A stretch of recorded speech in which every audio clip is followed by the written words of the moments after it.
Welcome back to the black hole of real estate. This is Ron Wysokarski, and we're giving you the post Memorial Day edition. This is episode 9.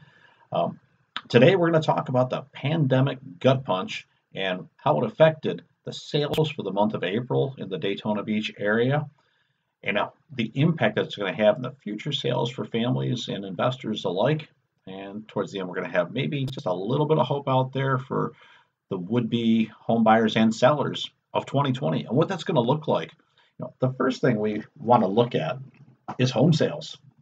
And I can tell you in the Daytona Beach area, looking at single family homes, 359 sales were reported during April of 2020.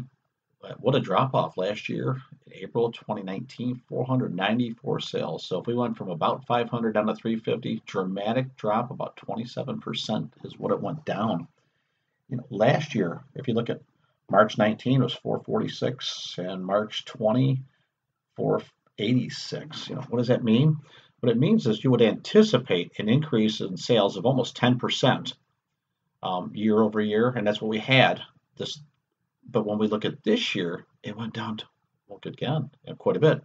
March 2020, 486, so about the same 500.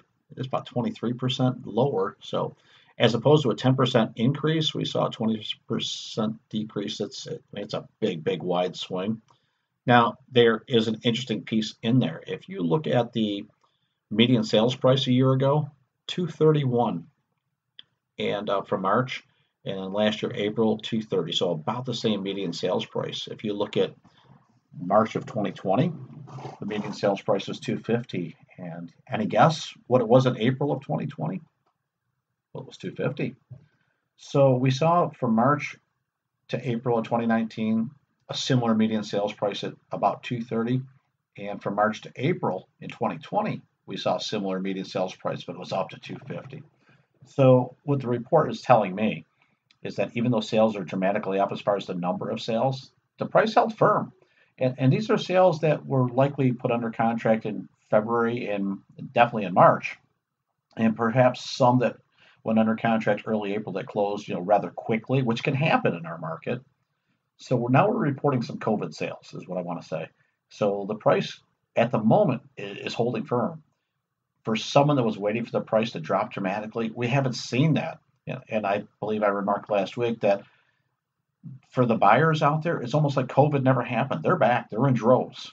The inventory is still super low. The April inventory numbers, 2112.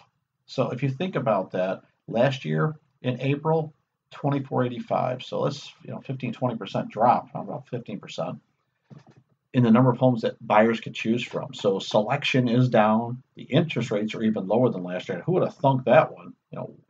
Early going into 2019, there was talk of raising interest rate. The Fed was raising things. Rates went up. They were in the fours, 4.5. Getting close to touching 5. And now we're seeing rates in the 3s again.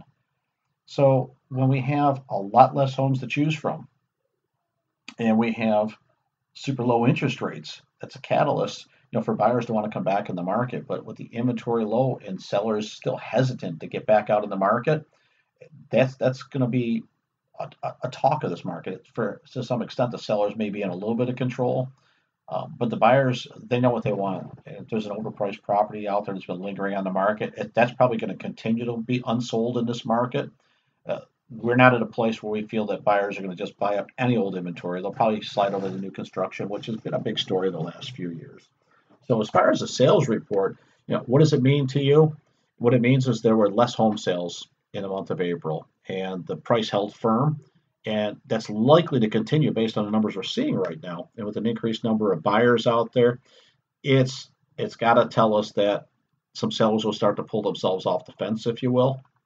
And I think that's a good thing for the market. As long as they're comfortable selling it, I think that's a big thing for us. Now, when we talk about the pandemic gut punch, the main thing is just the number of sales been removed for the industry. And that's greatly affecting a lot of the ancillary businesses. So if you're in construction or remodeling, or you're the one that is doing the window treatments or the new pool or putting in paver patios, driveways, you've got about 150 less opportunities. So there's not enough opportunities to go around for all the businesses. So as they start to come out of this pandemic and assimilate back into a more active business cycle, there's a lack of opportunities for them. I know a bunch of people in the roofing business and are having a hard time getting people to commit, whether it's just for capitalization, the worry of a second round of COVID. But right now, those projects are drying up. So typically, somebody might be busy, for the next 4 to 6 months out. Their their workload is shrinking. The number of months of availability are disappearing for them. So that's something we got to think about right now. Is you know all those related businesses, how are those affected, and does that trickle down into the employment category, which is struggling as people are perhaps ready to move off of unemployment, their furloughs might end. Is there enough work to bring everybody back? And I think that's where the stimulus came in, is to help these other businesses that were going to be more affected by the aftershock of home sales going down. There's probably 40, 50 related businesses that might have an opportunity at more business every time a home sells. I mean, just moving companies, there was a lot less opportunities for them the last month, and we could go down that list of businesses affected by it. What I know is this: if you look at the statistics, the list to sell ratio, that's the original list price compared to the sales price. If we look back a year, March of 19, it was at 93.5, and we're running at 94% right now. So it's most of the list price. So a lowball offer right now, 20, 30% below the list, has no shot right now. If you are hoping to come in and it was like 2008 and take a trip back to the punch bowl and lowball offers across the board and have good results, yeah, that's not happening. It's not playing out that way. As a matter of fact, that when you look at the numbers, the list to sell ratio was actually higher during COVID, not lower. It was higher. So buyers actually paid closer to the listing price despite a pandemic. Let that sink in. You know, Absorption rate. That's if you take the number of properties available on the market and you just calculate how many months it would take to sell that inventory off. Last year it was sitting at about 5.3 months, and right now we are looking at about 4.8 months. So there's just by that alone, we'll run out of houses 6 months sooner than we would have last year. So inventory is going to continue to be a problem. Prices have not gone down, and pricing, again, we're up, about 15% in price. So the median sales price is held firm moving forward. I think it will continue to hold firm and maybe tick back up again, unless more properties come on the market. There's nothing to change that. The rates are low, inventory is super low. There's nothing to change that upward trend of pricing right now until you see a lot higher interest rates or a lot more property on the market where buyers have more than just a couple of options and they stop competing over properties. And that's not going to be a thing right now. So if you're an investor looking to come steal a couple of homes, that market came and went before it started. And it's not a strategy that's likely to benefit many people unless you're in some unique outlying area where they're dramatically hit by it when there's no purchase to be made. Las Vegas had a moment, that's for sure.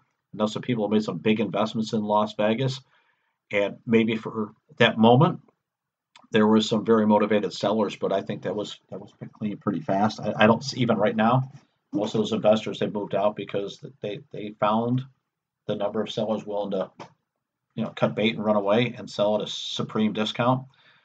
That evaporated fast. I think once word got out, everybody ran there. So, what's next? And what's that ray of hope? As we move through, and Florida certainly is on the leading edge. I know Texas is assimilating back into whatever normal is going to be. Probably two of the leaders as far as getting, back into normalcy, if that's even a thing. The people are back out. They're more comfortable in social settings. We're seeing, good or bad, we're seeing a lot less masks on people, and we're seeing more people.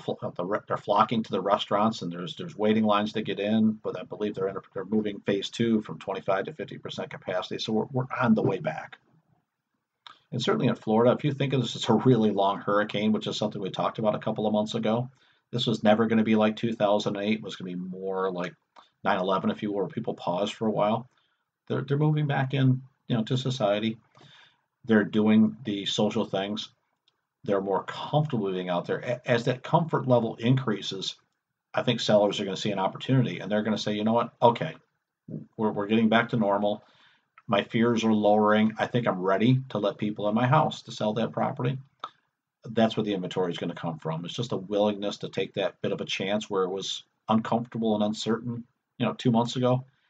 We're easing back into a level of comfort. Hopefully, it's not premature and we're not doing something that's, dangerous. But right now, at least by behavior, the evidence I see is that it's a less of a concern. So the glimmer of hope is that as more properties come on the market, with a lot of motivated buyers out there that are really active in seeking properties right now, we've learned so much about the right sizing of our homes. I think a lot of people now find they want more space in the home again. So square footage is becoming a thing again. So we'll see how that plays out. Acreage and land absolutely is in play right now. So some of those properties that were on the acre lots and more spacing in the neighborhood, that's absolutely something that's popular. So we see more of that coming onto the market as well. And as far as the vacation properties, they're reduced on most of the restrictions on short-term rentals right now. So those people with the Airbnb properties, they can exhale, they can start renting those out again in most areas. So there's more revenue coming in, and that puts a lot of people to work. It helps out all the supply people, the restaurant people, the cleaners, the handyman, all those people, they get to go back to work as well. So the real estate industry is definitely a great buffer to allowing people to get back to work and putting more people back in roles that are helping increase their income or return their income to what it was. It's the quickest way out of it is to generate some activity in the real estate space because it affects so many other places. And right now, it looks like help is on the way. At least in Florida, it is. I can absolutely tell you that there is an appetite for the properties that we're selling from people from areas that are colder where they're are crowded. So, for instance, in New York, great example. It's colder up there. It's more crowded up there. The virus, at least they think the virus is more active, if you will, in the colder weather versus the hot. I'm not sure. I'm not a doctor, but there's a believability factor that say if I can get out of a crowded area into warmer weather with some acreage, let me at it. Florida is definitely a place where people are looking at. So we'll find out what other areas they are lighting up as far as going green on the saleability and the interest level. But right now, it's Florida certainly on the forefront of that. And the Daytona Beach area is a relative bargain compared to most other areas of the state. You're still on the ocean, but the prices are a bit lower than some of the other metropolitan areas. So that's an attractive thing for the space that we cover. But overall, I think that what we're going to find is that as people are accelerating back into the new normal, real estate will be a part of it, being social will be a part of it, and that activity level is going to help a lot of the people out. So real estate is going to be a catalyst for a resurgence for the economy, and we look forward to seeing how that plays out. Right now, it looks like home sales will probably uptick for the month of May, maybe June might show a better number, and by July, we might be pretty much back to business as usual. And the memory of COVID may be distancing itself from the frontal consciousness that we have right now. So and that's what I have for you this week. We look forward to your questions and comments. Click, let us know how we're doing. And we look forward to catching you for episode 10 next week, which will be a landmark episode for us, making it to 10. It's Ron Wojciechowski for the Black Hole of Real Estate.